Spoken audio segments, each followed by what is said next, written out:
Hello guys, welcome back to my channel. और आज का टॉपिक है static and dynamic Jahn Teller distortion. इसके बारे में डायरेक्ट स्टेटमेंट पूछा जाता है आपका कि आपका स्टैटिक जो जोन टेलर डिस्टॉर्शन होगा वो डी के किस ऑर्बिटल के कॉरस्पॉन्डिंग होगा, एंड जो आपका डायनामिक जोन टेलर डिस्टॉर्शन होगा वो आपका किसके कॉरस्पॉन्डिंग होगा। तो आपने याद रखना है जो स्टैटिक है आपका वो ईजी के कॉरस्पॉन्डिंग होगा, और जो आपका डायनेमिक जोन टेलर डिस्टॉर्शन है वो टी2जी के कॉरस्पॉन्डिंग होगा। ठीक है, एग्जाम में डायरेक्ट स्टेटमेंट आएगा तो आपको डायरेक्ट आंसर ही देना है। स्टैटिक आपका ईजी के कॉरस्पॉन्डिंग होगा एंड डायनेमिक आपका टी2जी के कॉरस्पॉन्डिंग होगा।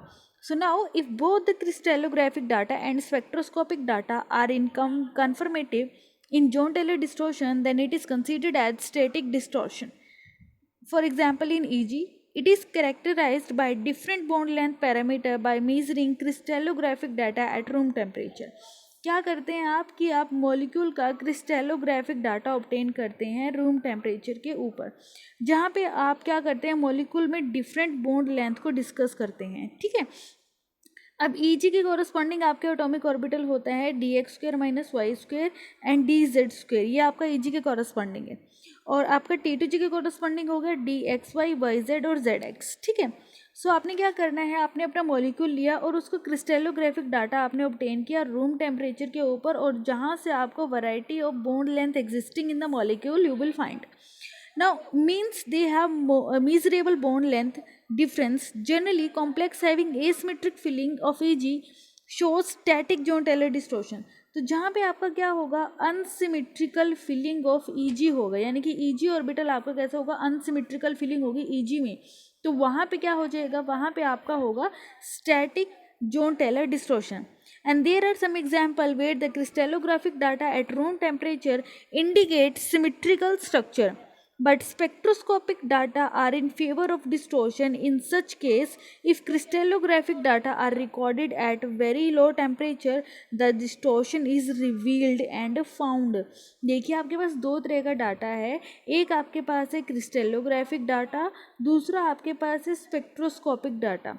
क्रिस्टेलोग्राफिक डाटा जो है वो डिफरेंट बॉन्ड लेंथ को अच्छे से फाइंड आउट नहीं कर सकता, यानी कि एक तरह से वो सिमेट्रिकल स्ट्रक्चर के बारे में ही डिस्कस करता है।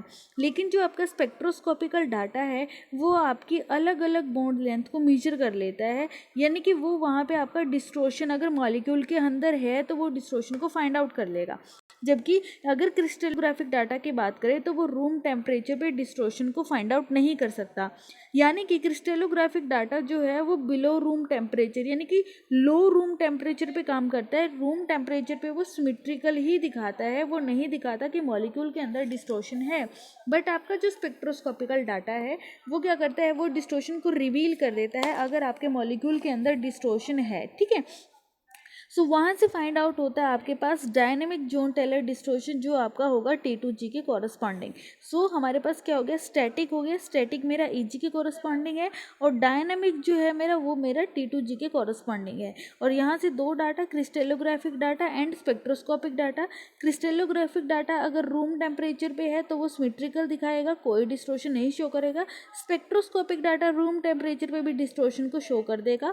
क्रिस्टेलोग्राफिक डाटा डिस्टॉर्शन कब करेगा, जब आप उसको लो टेम्परेचर पे डाटा को रिकॉर्ड करेंगे। ठीक है, सो यहाँ पे क्या होता है कि जो स्पेक्ट्रोस्कोपिक डाटा है आपका वो आपका शॉर्ट टाइम लेता है, थोड़े समय में आपको डिस्टॉर्शन को रिवील कर देगा, जबकि जो क्रिस्टेलोग्राफिक डाटा है वो बहुत ज़्यादा टाइम लेता है, और वो इतना ज़्यादा टाइम लेता है कि आपकी अलग अलग बॉन्ड लेंथ को वो मेजर नहीं कर पाता और आपको क्या करता है, एक सिमेट्रिकल स्ट्रक्चर दिखाता है। सो अगर मैं रूम टेम्परेचर की बात करूँ तो उस केस में क्या हो जाएगा कि जेड इन और जेड आउट दोनों एक दूसरे में इंटर कन्वर्टेबल हैं। ये है आपका क्रिस्टेलोग्राफिक डाटा। इसका मतलब क्या है कि यहाँ पे एक्टिवेशन एनर्जी बहुत कम चाहिए, तभी तो मेरा जेड इन जेड आउट में चला जाता है और जेड आउट मेरा जेड इन में चला जाता है। यानी कि इस प्रोसेस के लिए जो एक्टिवेशन एनर्जी का रिक्वायरमेंट है वो क्या है, लो। यानी कि आप क्या कह सकते हैं, डेल्टा ई ऑलमोस्ट इक्वल है के टी के।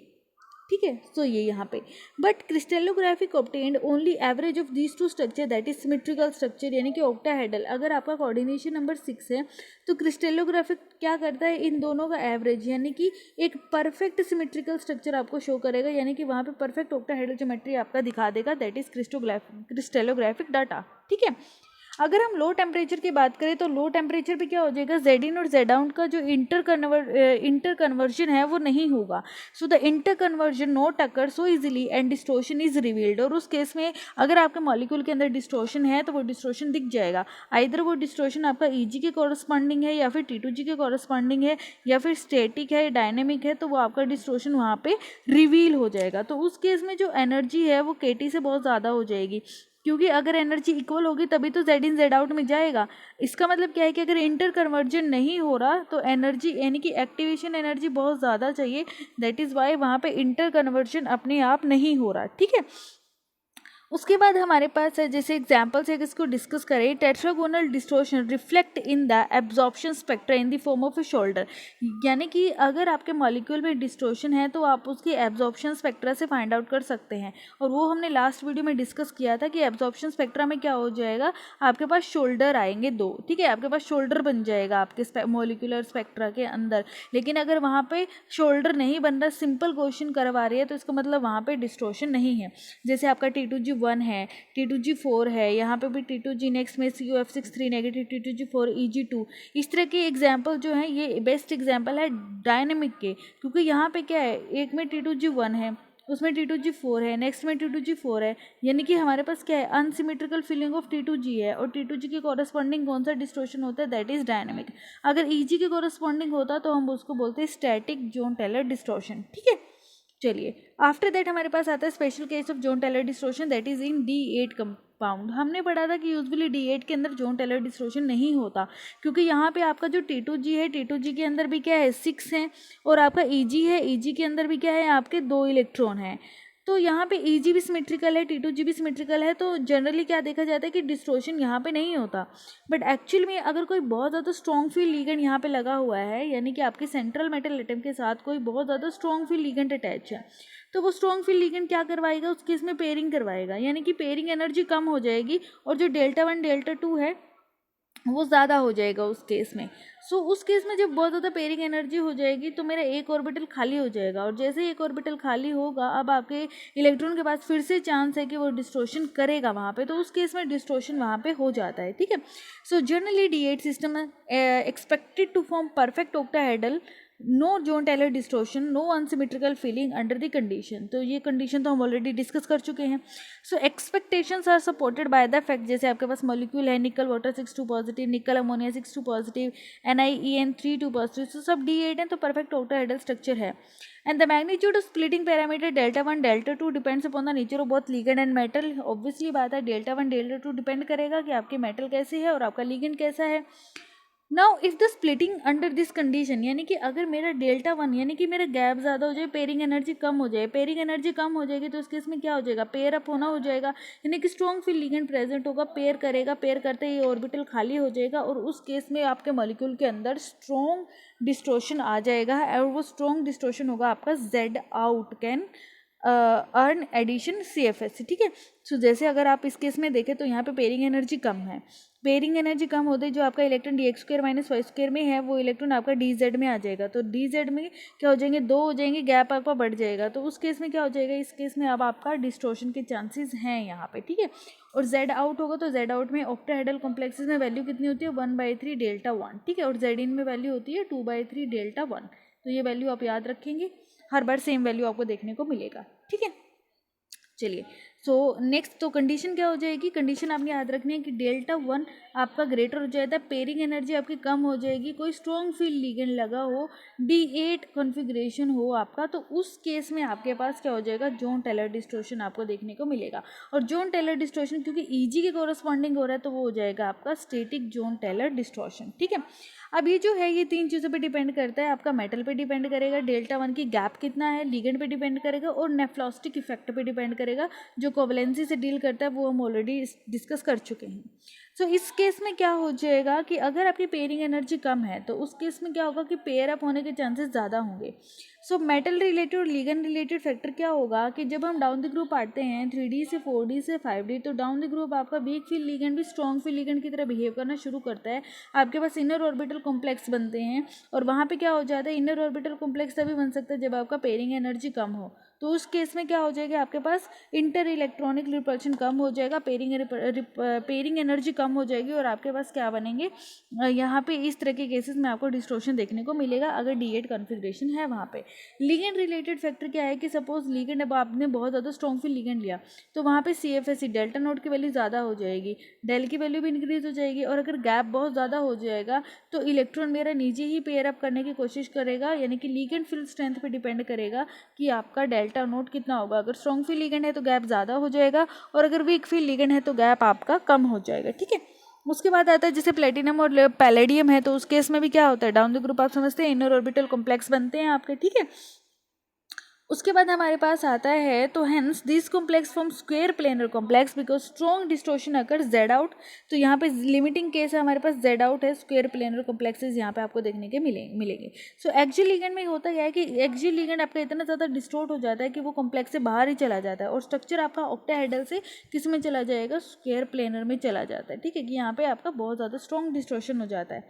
तो जितना ज़्यादा स्ट्रॉन्ग डिस्टॉर्शन होगा तो आपका जो एक्सियल प्लस माइनस जेड वाली बॉन्डिंग है वो वीक हो जाएगी, और वो आपके मॉलिक्यूल से बाहर हो जाएंगे, और ऑक्टाहेड्रल से आपकी ज्योमेट्री किस में चली जाएगी, that is converted into the square planar geometry. So nickel है, अगर कोऑर्डिनेशन नंबर 6 है, कोऑर्डिनेशन नंबर 4 है।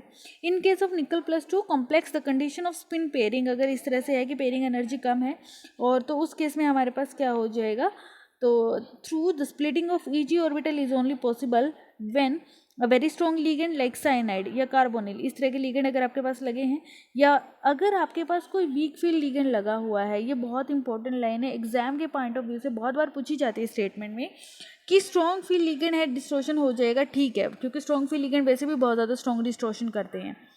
सो उस केस में अगर आपके पास सपोज कोई वीक फील्ड लिगेंड लगा हुआ है, तो वीक फील्ड लिगेंड ऐसा होना चाहिए जिसका नेफ्रोस्टिक इफेक्ट क्या हो, बहुत ज़्यादा हो। स्ट्रॉन्ग नेफ्रोस्टिक इफेक्ट अगर आपके लिगेंड का है तो, और वो लिगेंड आपका वीक है, तो उस केस में भी आपका जोन टेलर डिस्टॉर्शन हो जाएगा। दैट जनरली प्रमोट करेगा वो मेटल लिगेंड को कोवेलेंट करेक्टर आए।